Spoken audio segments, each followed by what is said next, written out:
But first, we want to bring you more news from the newly volatile Commonwealth of Virginia. Just 24 hours ago, it was a completely different picture. At that point, the state's lieutenant governor, Justin Fairfax, fully expected a job promotion, of course, because the governor, Ralph Northam, was found to have a Klan hood on his med school yearbook page. But that's not how it worked out. Now, Justin Fairfax himself stands accused of serious wrongdoing. A politics professor from California called Vanessa Tyson says that Fairfax sexually assaulted her in his hotel room at the 2004 Democratic National Convention in Boston. Her description of that is graphic. Now, Tyson is an active Democrat. She's got degrees from Princeton and the University of Chicago. It's not easy to dismiss her claims out of hand, and yet Fairfax is. He says there was a sexual encounter between the two, but he describes it as consensual. Here's the interesting thing. His Democratic colleagues are standing with him and against her tonight. In other words, in the space of just a few months, the standard for believing sexual assault accusers has changed completely.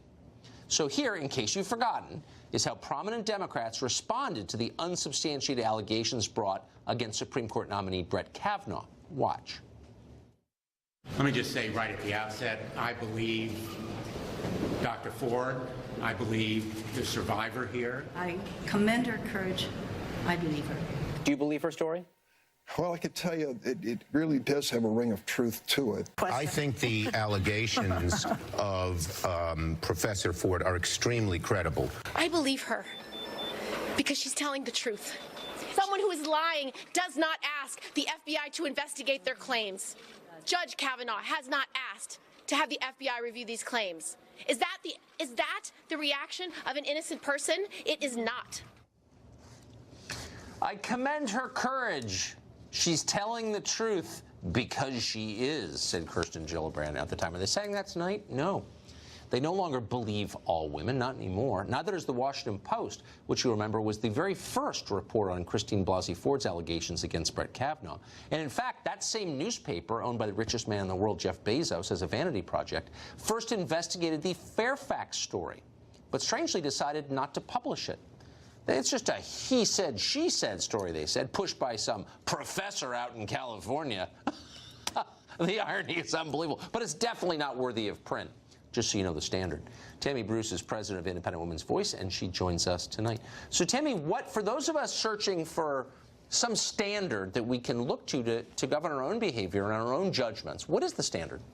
Well, the standard is to take women seriously. The standard is to take people who make allegations, people who make statements about either violence or crime, is not to believe them out of hand immediately because there are issues of due process and facts to be found, but you take them seriously. That's what we've asked for as women in dealing with issues like this. And this was my message throughout the Kavanaugh hearing. When it comes to Christine Ford, it was to take her seriously. I think something happened to her, but then we determined as this unfolded that it was likely not Brett Kavanaugh. And interestingly, in this case, you've got someone who is, as you've noted, is actually not from an opposing political party. There's less of an idea that there might be a political motive here. Right. And yet Ms. Tyson should also be taken seriously, but I would not say that we should just believe her out of hand. No. What this marks, Tucker, is the problem when this kind of an issue is used for partisan purposes and where a group of people look to one party to be the saviors on an issue, because then it becomes weaponized. And you never get to a point where you can actually have solutions on the issue. One side uses it to get the other side, and then they ignore it when it happens to their side. And what I predicted during Kavanaugh has come true.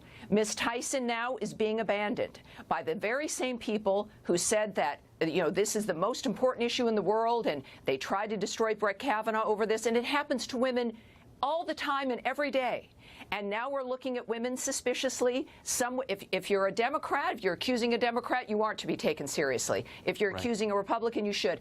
This is the problem with making this kind of an issue a partisan issue. I totally agree. It degrades and corrupts everything. It always does. And you made that point months ago on the Kavanaugh story, and you turned out to be right. This was predictable, and it is something we must still fight against, and this is unfortunately a good example of it. Ms. Tyson deserves to, at the very least, be taken seriously. Yeah, and the rest of us should, hear her out, hear the facts, assess. Tammy, thank you very much. Thanks, Tucker.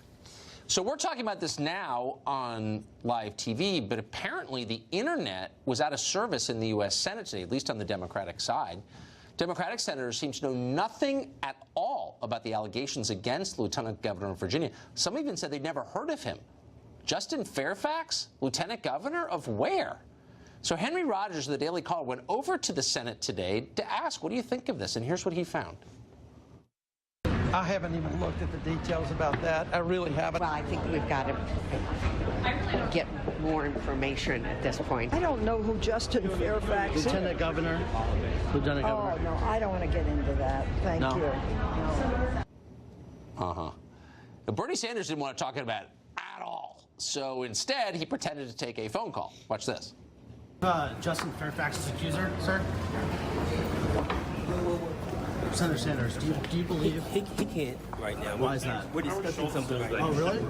Yeah. So, Senator Sanders, do you believe that or no? Go ahead. No? Now, do you believe Justin Fairfax, his accuser, is accuser? Okay, Ari. Okay. What time You don't. Excuse me. You're not on the phone. You're not on the phone. Excuse me. Sir,